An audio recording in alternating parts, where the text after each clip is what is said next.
तो अगर आप यहां पर ये क्वेश्चन देखेंगे ना, बहुत अच्छा क्वेश्चन है। तो प्रोजेक्टाइल मोशन का है, तो projectile of mass 200 grams is launched at an angle of 60 degree to the horizontal. एक हमारे पास प्रोजेक्टाइल लॉन्च किया गया हॉरिजॉन्टल से, तो ये हॉरिजॉन्टल है, ठीक है। तो यहां से एक प्रोजेक्टाइल को हमने लॉन्च किया, और वो किस एंगल से हमने लॉन्च किया? 60 डिग्री से, और उसका मास भी दिया गया है, दैट इज 200 ग्राम, ये याद रखना। तो 60 डिग्री तो horizontal with an initial velocity of 270 metre per second. तो इसकी जो वेलोसिटी है वो कितनी दी गई है? 270 मीटर पर सेकंड। आपको पता है कि जब भी प्रोजेक्टाइल मोशन होगी तो हम सबसे पहले क्या करते हैं? हम सबसे पहले इसको इंडिपेंडेंट बनाते हैं। इंडिपेंडेंट टू मोशन में क्या करते हैं? डिवाइड। तो चलो बोलो, हॉरिजॉन्टल में कितनी वेलोसिटी होगी? हॉरिजॉन्टल में होगी 270 cos ऑफ 60। तो 270 cos ऑफ 60 हो गया 1/2। तो अगर आप देखेंगे ये बनेगा 135 मीटर पर सेकंड। ये है हॉरिजॉन्टल में वेलोसिटी। और वर्टिकल में क्या वेलोसिटी होगी बेटा? वो होगी 270 साइन ऑफ 60। साइन 60 कितना हो गया? √3/2। तो हम बोल सकते हैं कि ये भी हो गया 135 डिवाइडेड बाय 135 इंटू √3, यही होगा। चलो चलते आगे। अब हमने 270 को गोली मार देनी है। ये वाली वेलोसिटी है और ये हॉरिजॉन्टल वाली वेलोसिटी है। And experiences a viscous drag. यहां पर इतना ही ग्रेविटेशनल फोर्स ही नहीं लग रहा है, बल्कि यहां पर विस्कल ड्रैग भी लगता है। तो विस्कल ड्रैग कितना दिया गया है? That is equal to F is equal to -CV। Sir minus का मतलब क्या है? ये वेक्टर फॉर्म में दिया गया है। तो C इज कांस्टेंट, इसका वैल्यू दिया गया है।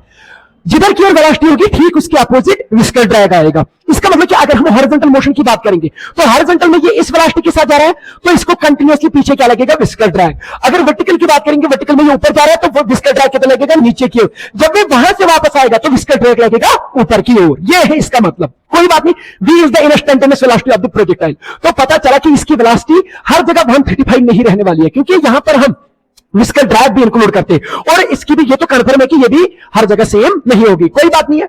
आफ्टर 2 सेकंड्स, ये कहता है कि जब कितने सेकंड हो गए इसको? 2 second. It hits a vertical वाल। सपोज यहां पर एक वर्टिकल वाल है, ठीक है, ये इसको हिट कर रहा है 2 सेकंड के बाद। चलो मैं मानता हूं कि ये ऐसे गया और 2 सेकंड के बाद इसने इसको हिट किया। कितने सेकंड के बाद? 2 सेकंड के बाद। तो इसका मतलब कि T is equal to 2 second के बाद इसने इसको हिट किया। मुझे नहीं पता कहां पर हिट किया, पर 2 सेकंड के बाद ये हिट कर रहा है। The horizontal distance of the wall from the point of projection is, बताओ यहां से यहां तक ये वाली डिस्टेंस, जिसको हम किससे डिनोट करते हैं यूजुअली? कैपिटल X से। आपने ये वाली डिस्टेंस निकाली कि बताओ ये वाल कितना दूर होगा यहां से। ठीक है, अच्छा क्वेश्चन है। देखो हम क्या करेंगे, हमको पता है कि सबसे पहले क्या करते हैं, हम देखते हैं कि हम इस इंडिपेंडेंट मोशन को अलग से स्टडी करते हैं और वर्टिकल वाली को अलग से स्टडी करेंगे। ठीक है, तो हम अभी क्या करेंगे, हम पहले एक काम करेंगे, हॉरिजॉन्टल वाली जो मोशन है ना, इसको अलग से स्टडी करेंगे। क्या हर जगह यही वेलोसिटी रहने वाली है? नहीं, क्योंकि यहां विस्कस ड्रैग भी लग रहा है। तो इसलिए अगर हम हॉरिजॉन्टल की बात करेंगे तो हॉरिजॉन्टल मोशन की बात करेंगे, हॉरिजॉन्टल मोशन। तो अगर आप हॉरिजॉन्टल मोशन की बात करेंगे बेटा, तो क्या फोर्स पड़ रहा है? हाँ पड़ रहा है। कौन सा? Viscous drag. कितना पड़ रहा है? -CV। तो as per Newton second law, जो फोर्स होता है net force is equal to mass into acceleration. पर मैं किसकी बात कर रहा हूं? मैं हॉरिजॉन्टल की बात कर रहा हूं, याद रखना। तो हॉरिजॉन्टल में जो फोर्स लगेगा that will be equal to mdv/dt, mass into acceleration, क्योंकि वेलोसिटी चेंज हो रही है इसलिए मैंने ये लिखा। तो फोर्स कितना लग रहा है हॉरिजॉन्टल में? -CV। तो हम लिखेंगे -CV is equal to m, तो m ही होगा dv/dt। यहां से देखना क्या क्या आएगा। तो अगर आप देखेंगे ये dv है तो वेलोसिटी हर जगह चेंज हो रही है, तो इस v को इधर लेके आ जाएंगे, तो वेरिएबल सेपरेबल कर देंगे इसको। तो dv के साथ इसको इंटीग्रेशन करेंगे और इसको dt के साथ, तो ये बनेगा -C, वहां से m इधर लेके आओ, C/m इंटू ये dt इसके साथ हो जाएगा, और ये 1/v बनेगा, और ये बनेगा dv। क्लियर? अब इसको इंटीग्रेशन करेंगे। क्या करेंगे? इंटीग्रेशन, क्योंकि हमको वही वेलोसिटी भी देगा और बोलेगा कि टाइम कहां से कहां तक है। मुझे नहीं पता टाइम कहां से कहां तक, मैं मानता हूं 0 से लेकर t तक, क्योंकि जब स्टार्ट किया मैं किसी t तक इसको स्टडी कर रहा हूं।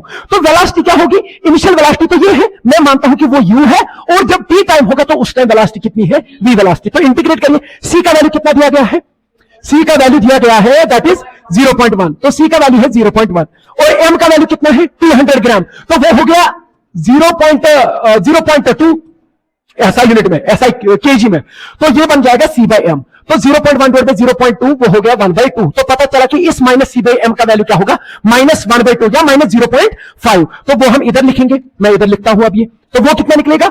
-0.5। तो इंटीग्रेशन ऑफ dt वो तो हो गया t, तो t में वैल्यू दे दो t - 0, तो वो बनेगा 0.5t। क्लियर? अब आगे चलते हैं। इज इक्वल टू 1/v की इंटीग्रेशन, ये तो सबको पता है, ln ऑफ v। तो ln ऑफ v में अपर v दे दो और फिर लोअर v दे दो, तो ये बनेगा ln of v minus ln of u। तो आपने वो फार्मूला भी पढ़ी है, वो बन जाएगा ln of v/u। ln of v by u। तो अगर ln इधर में क्या आ जाएंगे या log to the base e, तो ये बनेगा e की power minus 0.5 t is equal to v by u। तो किसी भी टाइम पे क्या वेलोसिटी निकलेगी, तो वो वेलोसिटी निकलेगी v is equal to u e raise power minus 0.5 t।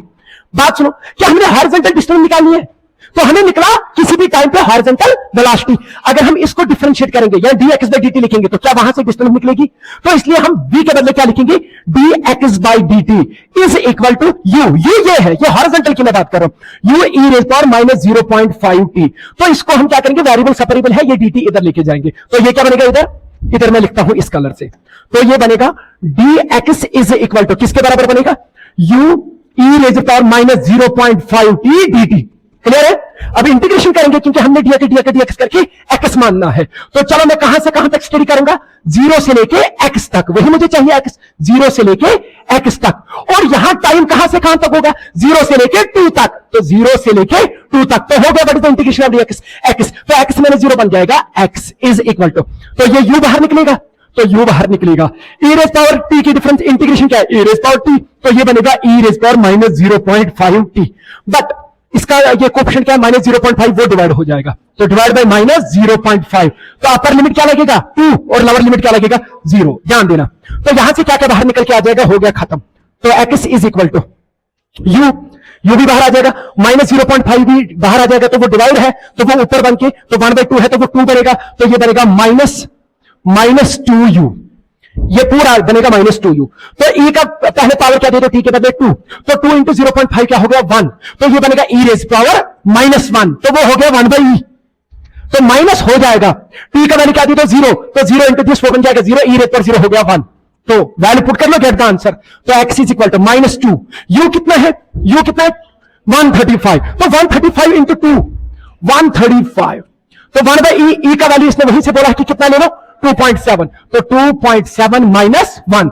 अब ध्यान दो x किसके बराबर निकला, तो 2 इंटू 135 वापस हो गया कितना 270, तो ये बन जाएगा माइनस 270 को डिवाइड कर लो 2.7 से, तो वो बन जाएगा 100, तो क्या बन जाएगा 100, माइनस माइनस हो गया प्लस, 270 इंटू 1 कितना हो गया 270, तो x is equal to 270 minus 100 हो गया 170 मीटर, तो इतना दूर ये होगा इससे, तो इसका आंसर होगा 170 मीटर।